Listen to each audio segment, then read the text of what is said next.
Masechet Yoma, traité Yoma, Daf Memva, feuille numéro 46, deuxième ligne. Mar Rabbi Elazar, Mishou Bar Kapara. Rabbi Elazar a dit au nom de Bar Kapara. Omer Aya Rabbi Meir. Rabbi Meir disait, Evare Ola Sheni Toteru, des membres d'Holocauste qui sont restés à la fin de la nuit au matin, qui n'avaient pas encore été complètement consumés. On fait pour eux un bûcher spécifique, les sodran, et on les met dessus le matin, le Shabbat, même si c'est Shabbat. Maïka Mashmalan. La Gemara demande, mais qu'est-ce qu'il vient nous apprendre? Tanina, c'est notre Mishnah. Bechol Yom, Ayusha, Marba, Marachot. D'après Rabbi Meir, chaque jour, il y avait 4 bûchers, dont un pour ces membres qui étaient restés, qui n'avaient pas été consumés durant la nuit. Rabbi Avin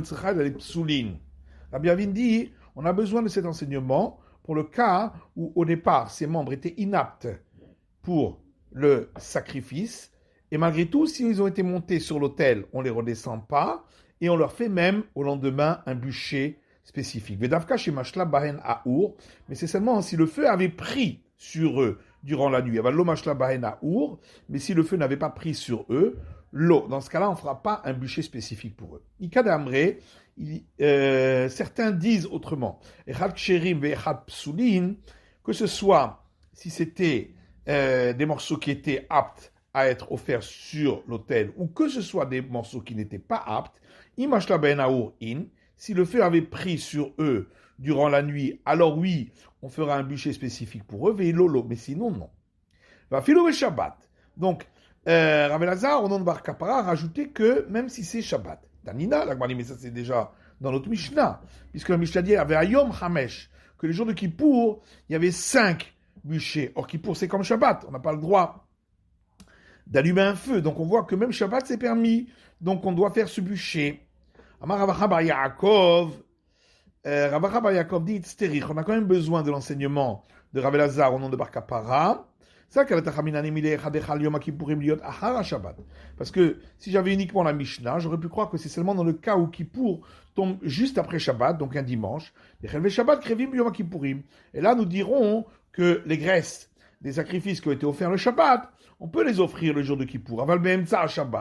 Mais lorsque Kippour tombe au milieu de la semaine, peut-être que dans ce cas-là, on n'aurait pas autorisé de faire un bûcher et d'allumer un feu pour les sacrifices de la veille, qui sont les sacrifices de semaine. Quand je parle là, c'est pourquoi on vient nous apprendre que on le fera oui.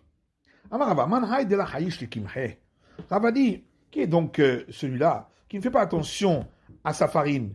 Et donc, Rabbi Elazar, au nom de Bar Kapara, qui a enseigné un enseignement qui était déjà dans notre Mishnah. Puisque dans notre Mishnah, c'est écrit, chaque jour, il y avait 4 bûchers. Donc, ça inclut le Shabbat. Kashia, c'est une bonne question. Ou pliga de Ravuna. En réalité, cet enseignement de Rabbi Elazar au nom de Bar Kapara et de Rava s'oppose à celui de Ravuna. De Amar qui a dit Trilato Doré, que c'est seulement le début du service sacrificiel, du sacrifice quotidien, qui repousse le Shabbat. Donc seulement l'abattage rituel et lancer le sang sur l'autel. Saufo et Nodoré. Mais la fin du service sacrificiel, qui est brûler, consumer le sacrifice sur l'autel, ça ne repousse pas le Shabbat, puisque on n'en a pas besoin pour qu'il y ait l'expiation. Goufa, on reprend cet enseignement. Ravuna dit Tamid trilato doché sofo enodoché. Le sacrifice quotidien, le début du sacrifice sacrificiel repousse le Shabbat, mais la fin ne repousse pas. Maïnodoché, qu'est-ce que ça veut dire ne repousse pas? Afrizda Amar doché ta Shabbat venodoché ta tum'a. Alors Frisda lui donne une autre explication. Il dit en réalité, même la fin du service sacrificiel repousse le Shabbat. Seulement, Ravuna vient nous apprendre que ça ne repousse pas l'impureté dans le cas où l'ensemble du public était impur. On a le droit d'offrir dans l'impureté, mais seulement le début du service sacrificiel et pas la fin. Alors que Rabat lui dit l'inverse. Il dit la fin du service sacrificiel repousse, oui, l'impureté, ça peut se faire dans l'impureté, mais ça ne repousse pas l'interdit du Shabbat. Abaye a dit à Rabba, le didar kashia ou le rafrizda kashia. Il y a une question et contre toi et contre Rafrizda. Le didar kashia, contre toi, il y a une question Maïshanatuma. Pourquoi serait-ce différent? L'impureté, où on autorise même la fin du service sacrificiel dans l'impureté, dirtibemo ado, c'est écrit que ce sacrifice quotidien doit être offert en son temps, va afilu betuma, donc même dans l'impureté. Shabbat nami bemo ado afilu Shabbat. Alors pareil pour Shabbat, ça devrait être repoussé même pour la fin du service sacrificiel, puisque c'est écrit en son temps, donc même le Shabbat. Ou le Rav Chizda Kashya. Et pour Rav Chizda également, il y a une question. Maïshana Shabbat dirtibemo ado. Pourquoi la fin du service sacrificiel repousse-t-elle le Shabbat? Parce que c'est écrit en son temps. Afilu be Shabbat, même le Shabbat. Tumanami bemo ado afilu betuma. Alors ça devrait repousser également l'interdiction de le faire dans l'impureté, puisque c'est écrit en son temps, donc même dans l'impureté. Amalelo le Didi Kashya, velo le Rav Chizda Kashya. Il a répondu, il n'y a ni une question contre moi, ni une question contre Rav Chizda. Les Didi lo Kashya, contre moi, il n'y a pas de question. Sopho qui trilato. La fin du service sacrificiel, on la compare au début du service sacrificiel. Tum'a, les trilato, bar mitra, tum'a. Dans le cas où l'ensemble du public est impur. Donc, le début du service sacrificiel aurait pu repousser l'impureté s'il était impur. Sophonami daché Shabbat. Sophonami daché. Donc, pareil pour la fin du service sacrificiel. Dans le cas où il y a impureté, ça repoussera. Shabbat de Trilatolan bar mitra. Par contre, lorsqu'il y a un sacrifice quotidien qui a été offert le vendredi, donc le début du service sacrificiel ne pouvait pas repousser le Shabbat puisque c'était vendredi. Sophonami lodaché. Donc, la fin du service sacrificiel qui a lieu Shabbat non plus ne repoussera pas. Les Rafris d'Alokashia, et pour Rafris non plus, il n'y a pas de question. Sopho qui trilato leitli. Lui ne tient pas qu'on fasse une comparaison entre la fin du service sacrificiel et le début. Seulement, Shabbat deutra ou betsibour. L'interdiction du Shabbat a été autorisée complètement lorsqu'il s'agit d'un sacrifice public, puisque la Torah a demandé d'offrir les sacrifices publics ce jour-là. Sauf on a mis d'arrêt. C'est pourquoi même la fin du service sacrificiel repousse le Shabbat. Alors que lorsqu'il y a de l'impureté, c'est juste repoussé dans le cas où il s'agit d'un sacrifice public. Trilato de Rikar Kapara d'arrêt. Donc c'est seulement le début du service sacrificiel qui est l'essentiel de l'expiation qui repoussera l'interdiction de l'impureté. Sauf au de la Rikar Kapara, mais la fin du service sacrificiel qui n'est pas l'essentiel de l'expiation, là d'arrêt ne repoussera pas l'impureté. Itma. Il y a un enseignement qui dit celui qui éteint le feu des braises qui ont été pris de l'autel extérieur pour les encens qui sont dans la pelle ou pour l'allumage du candélabre, Abayama Chayav. Abaye dit il est passible de la flagellation pour avoir enfreint l'interdit d'éteindre le feu de l'autel. Rava Mapatour. Rava dit, il en est dispensé. Si cela a été éteint lorsqu'il était en haut de l'autel, là il n'y a pas de discussion, tout le monde est d'accord qu'il est passible du châtiment, puisque ça s'appelle toujours le feu de l'autel.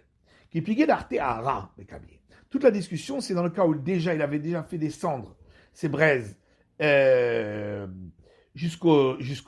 était déjà descendu jusqu'au sol du parvis du temple, et c'est là qu'il a éteint ses braises.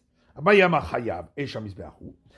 dit, il est quand même passible du châtiment parce que c'est quand même du feu qui provient de l'autel, donc c'est interdit de l'éteindre. Rava Patour, Rava dit, il en est dispensé qu'avant des nitka, puisque ça a été séparé de l'autel, puisque maintenant il est sur le parvis du temple, donc c'est séparé, ça n'a plus rapport avec le feu de l'autel. Et là, Rav Nachman Amar Rabba Baravoua, mais alors comment ça se fait que Rav Nachman a dit au nom de Rabba Baravoua, Amorid Gachelet Me'al Gabe HaMizbeach, celui qui fait descendre une braise du haut de l'autel, Vekiba, et il l'éteint, Hayav, il est passible du châtiment. Keman Abaye. Alors ça irait uniquement selon l'avis d'Abaye, pas selon l'avis de Rava. Aflutema ke Rava. Non, on peut toujours dire que ça va d'après l'avis de Rava. Atam l'untik le mitzvata. Seulement, dans le cas de Rav Nachman, cette braise-là n'avait pas été détachée de l'autel pour être utilisée pour un autre devoir religieux. Alors que chez nous, ça a été détaché du feu de l'autel pour servir pour un autre devoir religieux. Donc ça n'a plus de rapport avec le feu de l'autel. Ikadambre, certains disent une autre version. D'Arte Arav et Kavier, des Kulama l'appliqué des patours. Si il avait descendre les braises jusqu'à ce qu'ils soient sur le parvis du temple, et c'est là qu'il les a éteints, là il n'y a pas de discussion, tout le monde est d'accord qu'il n'est pas passible du châtiment. Qui pliguait des caviers de rocho chez Misbiach.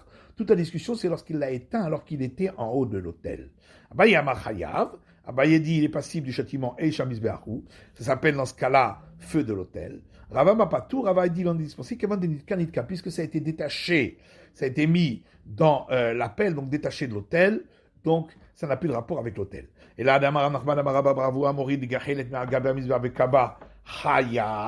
mais alors, ce qu'a dit Rav Nachman au nom de Rabba Bravoua, que celui qui descend une braise du dessus de l'autel et il l'éteint en bas alors qu'il est sur le parvis, il est passible du châtiment Keman Loka Abaye Veloka Rava. Ça n'irait ni comme Abaye ni comme Rava, puisque les deux disent qu'il en est dispensé du châtiment. Atamlo intik le mitzvata. La dit non, là-bas, dans le cas de Rav Nachman, non de Rabba Rabavoua, la braise n'avait pas été détachée de l'autel pour servir pour un autre devoir religieux. C'est pourquoi ça s'appelle encore le feu de l'autel. Alors qu'ici, ça a été détaché pour servir pour un autre devoir religieux, donc ça s'appelle plus le feu de l'autel. C'est pourquoi il est dispensé du châtiment. C'est la fin de l'étude du Daf Memvav de la feuille numéro 46.